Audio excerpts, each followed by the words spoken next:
So, hi guys, and welcome to our today's video, which is our section number 1 of our class number 8 Broadway book. So, now let us start reading the chapter. So, basically, a traveluge is a piece of writing about travel. Ruskin Bond, who needs no introduction to young readers, describes his visit to the historically famed city of Agra in the following text. ठीक है. So, basically, यहाँ पे क्या है कि traveluge क्या होता है, वो एक piece होता है writing का कि कुछ लिखा हुआ है, किसी भी चीज़ का कुछ लिखा हुआ है, ठीक है, किसी भी जगह के बारे में कुछ लिखा हुआ है, बट वो है किसके बारे में, ट्रैवल के बारे में, या फिर जहाँ पे आप कहीं एक प्लेस में घूमने जाते हो, ठीक है. एंड ये लिखा किसने है, रस्किन बॉन्ड ने.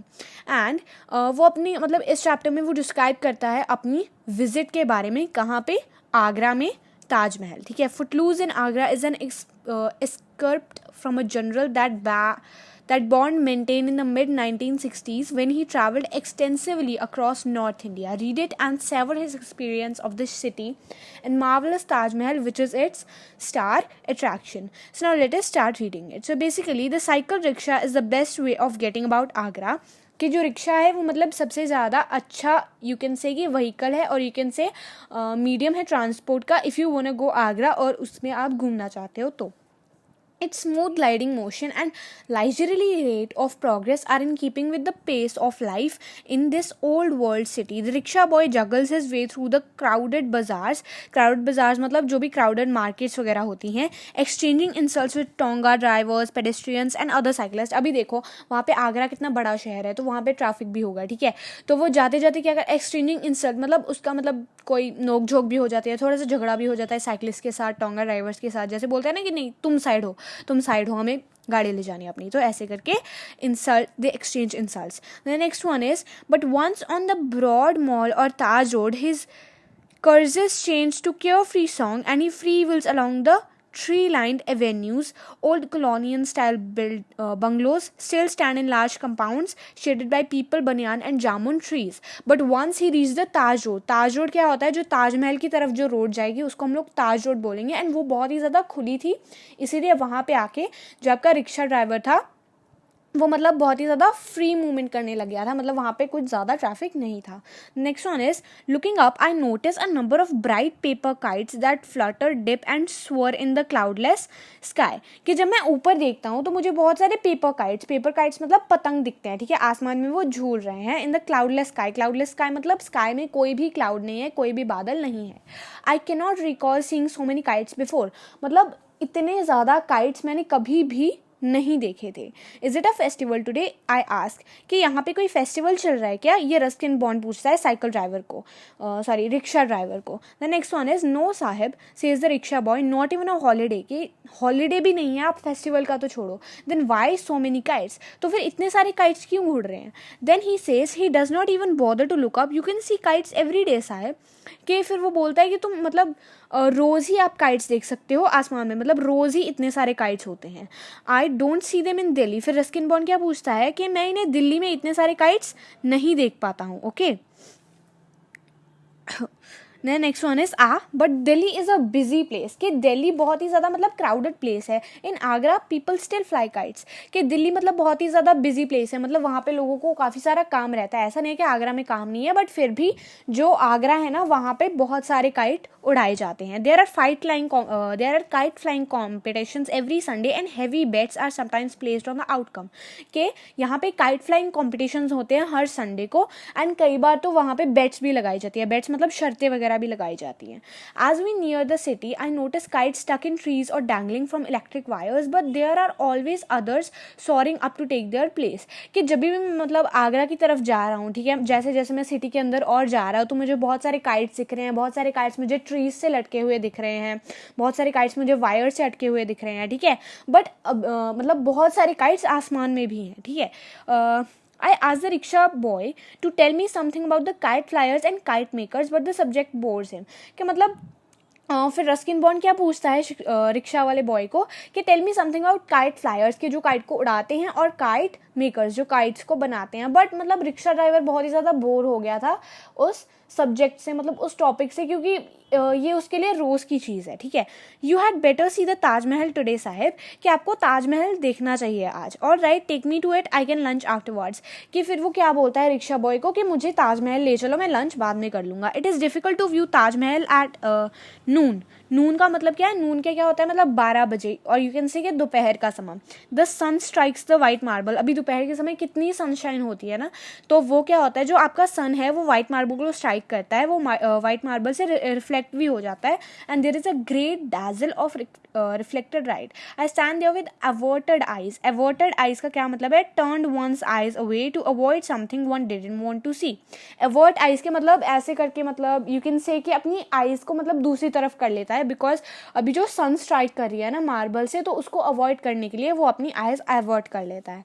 Looking at everything, the formal gardens, the surrounding walls of red sandstone, the winding river, everything except the monument I have come to see. कि monument के अलावा मतलब और भी बहुत कुछ देखने को था वहाँ पे.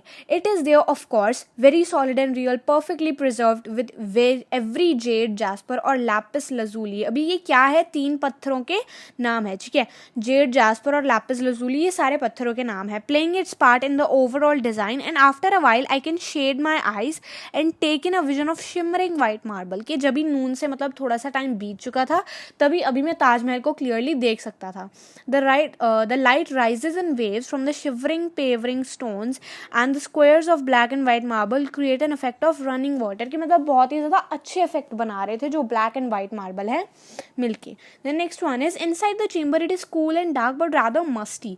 कि इनसाइड द चेम्बर मतलब वो जब ताजमहल के अंदर जाता है तो वहाँ पे बहुत ही कूल, मतलब ठंडा सा, एंड उसको डार्क सा एहसास होता है, बट रादर मस्टी. मस्टी का यहाँ पे क्या मतलब है? मस्टी का मतलब है smelling damp and unpleasant. Smelling damp and unpleasant because of lack of fresh air. कि अभी देखो जो चेम्बर है वो कब से खुला है या फिर बंद है. ठीक है. तो उसकी जो स्मेल है वो बहुत ही ज़्यादा अनप्लेजेंट हो गई है. And I waste no time in hurrying out into the sunlight. ठीक है. मैं अंदर जाता हूँ बट मुझे उसकी स्मेल अनप्लेजेंट लगती है, मतलब अच्छा नहीं लगता, अंदर सफोकेटेड सा फील होता है, इसलिए मैं जल्दी जल्दी बाहर आ गया. I walked the length of a gallery and turned with some relief to the river scene. जब मैं बाहर आया तो मैं रिवर देख रहा हूँ. The sluggish Yamuna winds past Agra on its way to the union with Ganga. ठीक है. जो यमुना रिवर है वो आगरा से होकर जाती है to unite with the river Ganga. I know the Yamuna well. I know where it emerges from the foothills near Kalsi, cold and blue from the melting snows. I know it as it wends its way through fields of wheat and sugarcane and mustard across the flat plains of Uttar Pradesh, sometimes placid, sometimes in flood. I know the river at Delhi, where its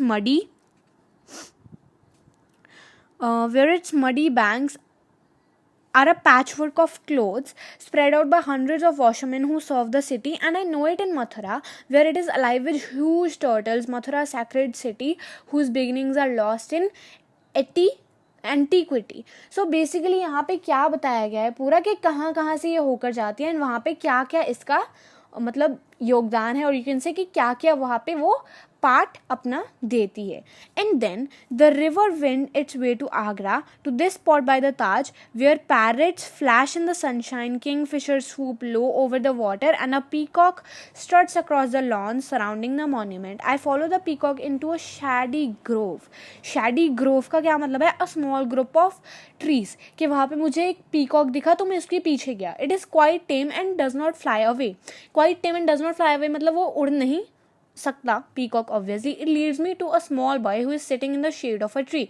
फिर वो जो peacock है मुझे एक small boy के पास लेके जाता है. ये रस्किन बॉन्ड बोल रहा है सारी चीज़ें, कि वो मुझे एक स्मॉल बॉय के पास ले जाता है जो ट्री के नीचे बैठा है. ठीक है. ट्री की छाँव में बैठा है. Feasting on a handful of small green fruits. Feasting on मतलब कि उसके हाथ में बहुत सारे स्मॉल ग्रीन फ्रूट्स हैं जो वो खा रहा है. I have not seen the fruit before, and I asked the boy to tell me what it is. He offers me what looks like a hard green plum. तो वो जब मुझे वो फ्रूट दिखाता है, बिकॉज मुझे पहले पता नहीं चला कि वो फ्रूट कौन सा है, तो जब उसने मुझे वो फ्रूट दिखाया तो मुझे ऐसा लगा कि वो हार्ड ग्रीन प्लम है. प्लम तो पता है ना, तो वो ऐसा लगा कि वो एक ग्रीन प्लम है, hard green plum. It is the fruit from the Ashok tree. So वो बॉय क्या बोलता है कि अशोक ट्री का फ्रूट है. There are many such trees in the garden, के यहाँ पे काफ़ी सारे ट्रीज हैं इस गार्डन में. Are you allowed to take the fruit.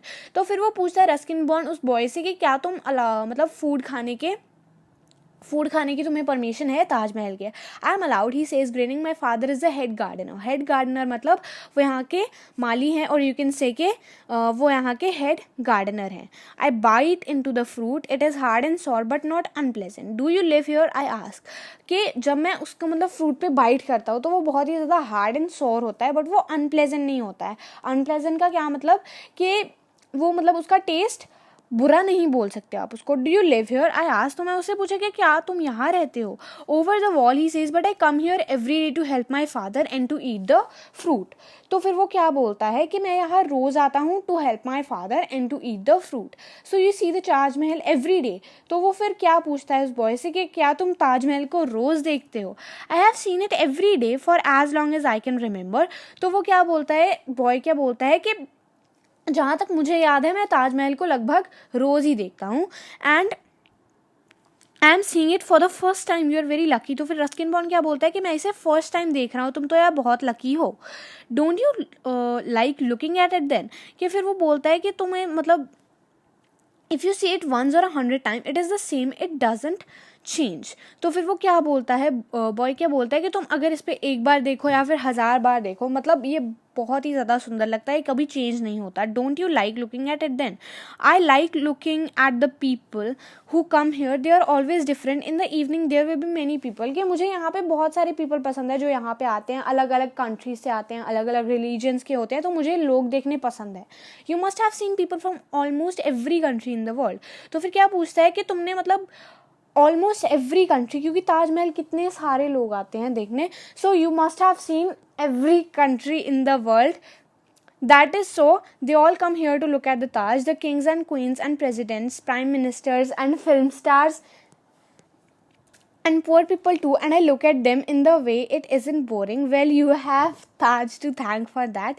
He gazes thoughtfully at the shimmering monument. His eyes are accustomed to the sharp sunlight. He sees the Taj every day, but at this moment he is really looking at it, thinking about it, wondering what magic it must possess to attract people from all corners of the earth to bring them here, walking through his father's well-kept garden so that he can have something new and fresh to look at each day. So basically यहाँ पे आपको क्या बताया गया है कि he gazes thoughtfully at the shimmering monument.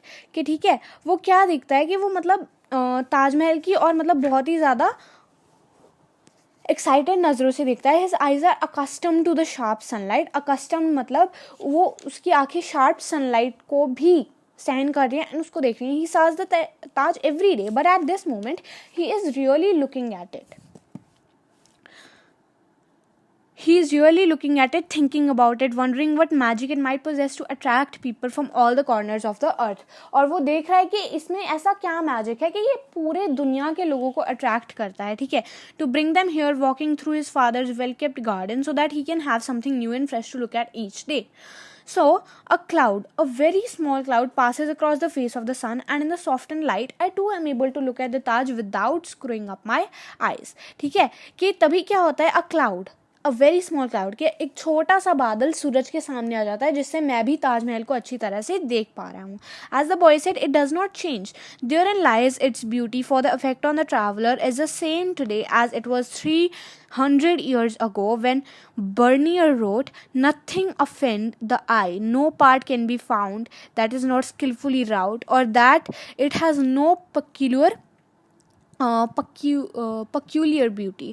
ठीक है, यहाँ पे क्या है कि nothing offends the eye, कि कुछ भी आंखों को offend नहीं कर रहा है. no part can be found that is not skillfully wrought, the an old form. ठीक है, कि जिसको स्किलफुली कार्व नहीं किया गया है, और that it has no peculiar beauty, कि वो बहुत ज़्यादा ब्यूटीफुल नहीं है. ठीक है, and so for a few moments this poem in a marble is on view the two unimportant people, the itinerant का क्या मतलब है, travelling from place to place, which is Ruskin बॉर्न writer and the gardener's boy. So we say nothing. There is really nothing to be said. But now, a few months later, when I try to recapture the essence of that day, it is not the monument that I remember most vividly. The Taj is there, of course. I still see it as a mirror for the sun. But what remains with me more than anything else is the passage of the river and the sharp flavor of the Ashok tree. कि not only Taj is stuck in my mind, ठीक है, सिर्फ ताजमहल ही stuck नहीं है मेरे mind में. मैं उसको क्या सोचता हूँ कि वो सूरज के लिए मिरर है, क्योंकि उसका जो मार्बल है वो बहुत ही ज़्यादा शाइनी है, तो जब भी सूरज की किरणें उस पर पड़ती हैं तो वो स्ट्राइक आउट होके वापस आ जाती हैं. So I see it as a mirror for the sun. And मतलब सिर्फ ताजमहल के अलावा मुझे वहाँ का जो फ्रूट था, sharp flavour of the Ashok fruit, and then the passage of the river, मुझे ये चीज़ें भी याद है. ठीक है. And this story is written by Ruskin Bond. I hope you understood the chapter well. So I'll meet you in the next chapter. Bye bye.